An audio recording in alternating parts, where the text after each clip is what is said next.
I figured we'll take a little break from the sports coverage here and we'll do a little crossover event of the 321 pods.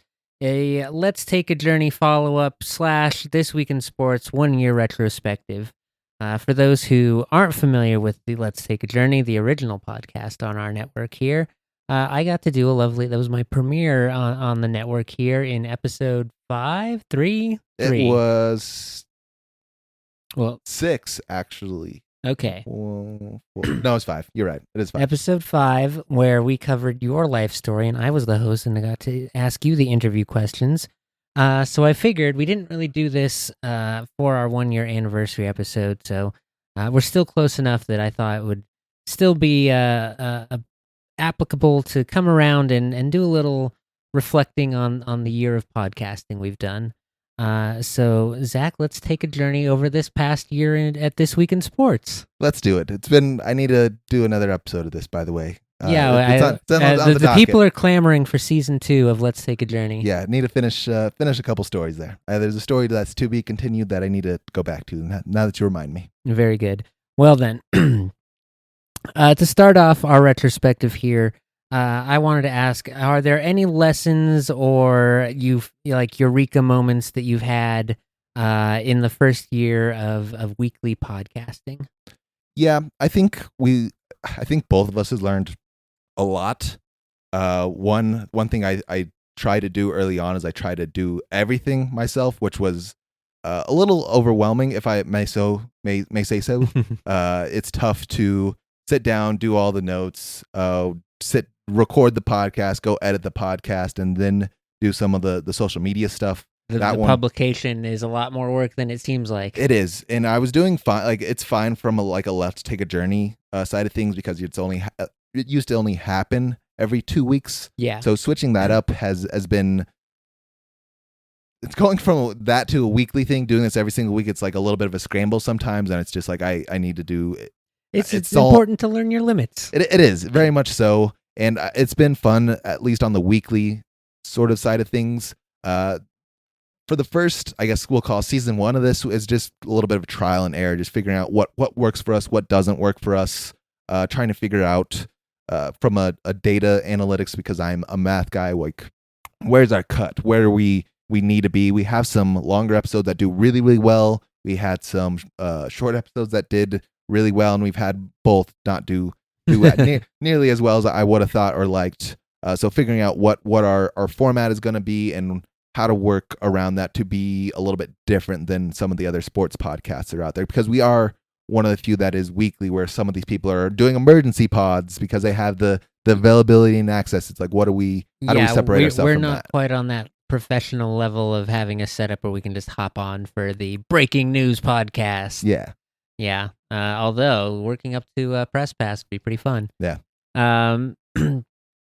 Yeah, that's what I mean, similar notes for me. I will say, I think like my positive lesson that I took away from this year was audio editing was not as hard as I was concerned about. I'd heard some pretty nightmare stories about it. And I will say, interfaces on those free audio editors, not good. Yeah, the first not fun to learn. I was doing it so poorly for the first probably 6 months before I learned how to fit things all together.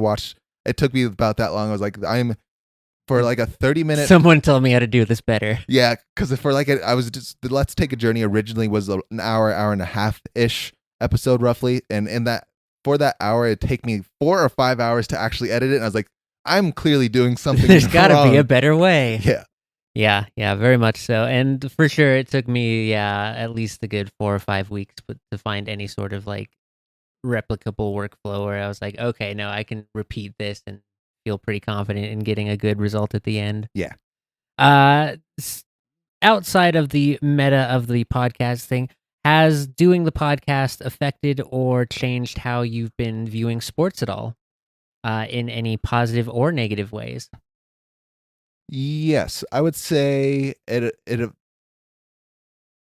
changed the way it's not, I guess, sports in general. It's the way I look at other sports podcasts, which are kind of sports. I would like to look at them to see sort of the things they do, what they talk about, how they lay out their episodes, which I think how we kind of experimented at least the first season with how we did our stuff, and potentially may change again depending on how everyone likes this. But I do like the setup that we have currently. The viewing of sports, I have been a little bit more engaged now. Once again, this is, like I said, this is a little bit strange for me because it's the first season I haven't coached basketball during the summer or things like that. So having a lot more free time just to sit back and watch and view sports has been fun and entertaining. Like watching the FIFA Cup games that we have been going on the past couple weeks, catching a couple of those every once in a while, or WNBA game. Now there's time to do things like that.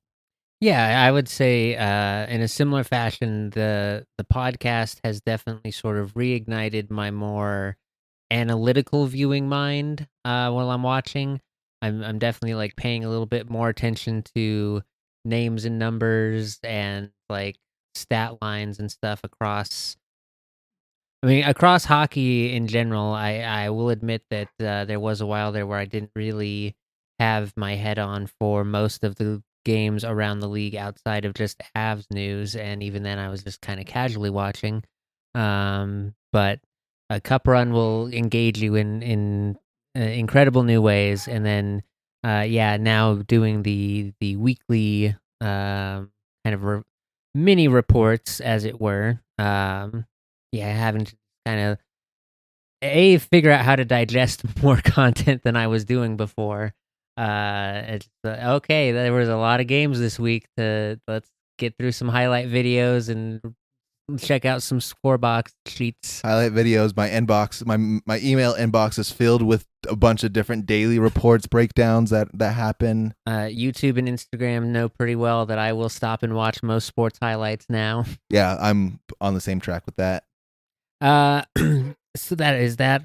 If you could go back and give us or yourself any bit of advice, like you can pop a Discord message 1 year into the past before we hit record on the first This Week in Sports. What would you message to yourself? Playing better, probably. Like the initial thought of like this all initially happened sort of out of a one little idea, like most of my podcasts do, oddly enough. Yeah. Like I had this little spark of idea and we kind of figured it out along the way. That's unfortunately just how my brain works. But now that I know a little bit more of what we're doing and how things work, give myself a little bit of advice about, hey, maybe try this or go do that. Like trying to figure it out. One, it's tough because in my creative side of the brain, I want to be different enough that we kind of do our own thing here that people will come back and watch. Something unique. Yeah, that you get stuck trying to figure out what that unique thing is, and then you become too unique because every episode is so different. Yeah, a little hard for people to know what to expect, but yeah. Hey, that's the thing, is a curveball every now and then keeps people on their toes. Yeah, for sure. The one thing I would say is I wish I would have thought a little bit more about growth going forward, because I do a lot of this mostly just out of passion, but now that there's like an actual avenue here to do things, like world is wide open. It's the new age of podcasting sports. Why come to this podcast?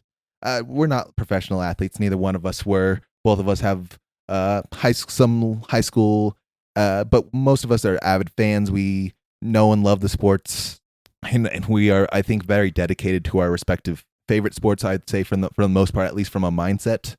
So I think that's why some people may stop by. But yeah, I definitely agree. That is the unique value we bring. Is basically we've spent our entire lives watching these sports. We kind of know, and have a pretty good history bank of examples to go off of too. So, yeah, 100%.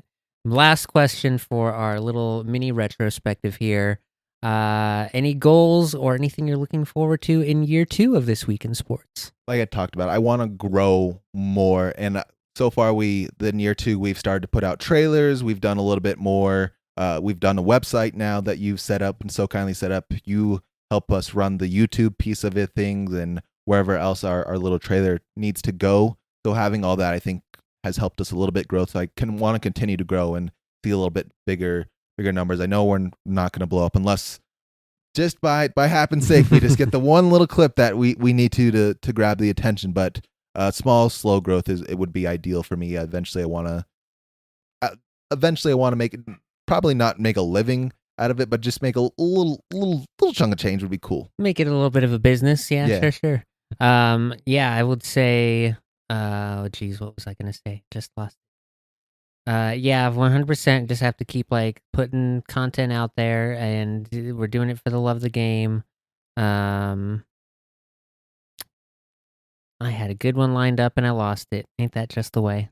Fans on the one timer. Yep. Swing and a miss, and strike three called. But that has been our lovely little let's take a journey style retrospective on our This Week in Sports journey. Yeah, before we end this retrospective, the one question I would ask you is one, I set up the trap on my episode 5 of Let's Take a Journey. But I know you've always kind of wanted to do sort of podcasting and things like this, but how does this feel like your thirst? Because you are, I would say, out of all the podcasts or even our new podcast, I'm by far the least creative and artistic, just by, I think, standard and grade, admittedly. But how does this fill into like your creative outlets and things like that? So actually, I would say that this one scratches a little bit more of the opposite side than my creative side, in more of the analytical and like organizational brain. That the first year was very much a kind of how to make it more efficient to cover all the games in a week and keep the notes in such a way that it wasn't like a 4-page, like there was still notes and not a report. Looks like a Habitat Humanity receipt just spitting out. Yeah, sure. Or Walgreens could have been another pool. CSV, Yeah, CVS. that's the one. Yeah. Yeah. So yeah, just that was more of my initial engagement, and then season 2, I think I am pulling in a little bit more of the creative side since I have taken over on the album cover or our cover art for each episode. And rightfully so, might I add. I mean, hey, I was impressed by the attempt in season 1. I'm never gonna knock anyone for trying to flex their creative muscles, and you did it for 50 some weeks. I did it for a full year. I did the full year's worth, and then you said, "Wait a minute." I mean, I was already doing the year episode edit anyway, so I was like, all right, we'll just go ahead and I've got everything here. I'll put it together this time. And yeah, that does make a little bit more sense from a background point of view for the two of us. Yeah. But yeah, so doing that, and then yes, the sort of building the website and everything, and I remembered now the thing I swung and missed on. The thing we need to focus on, growth for year 2. We gotta be workshopping catchphrases more. Oh, merchable catchphrases. It's the key. Ay. I'll think of. Mamma mia. No, that one's already taken. We'll keep it. Just throw them out like spaghetti. See what sticks. Yeah. Be like Saturday Night Live over here. Mm-hmm. I do some of them, but copyright. That I have a deep library, though. Yeah, it does exist. Figure out something. We'll get a catchphrase. Because the only thing we're constantly repeating is hello and welcome and hello, and those aren't. I mean, they're fun, but they're not that merch. No. It's just the intro. It's the everyone's intro. So we need hot new catchphraseable intro for next week. That's your assignment. Yeah, we have to have a catchphrase for every sport. Every sport, we need some Chris Berman style, fun bits to do. Booms and bangs and clatters. He could go all the way. To Brooklyn is where Michael Porter.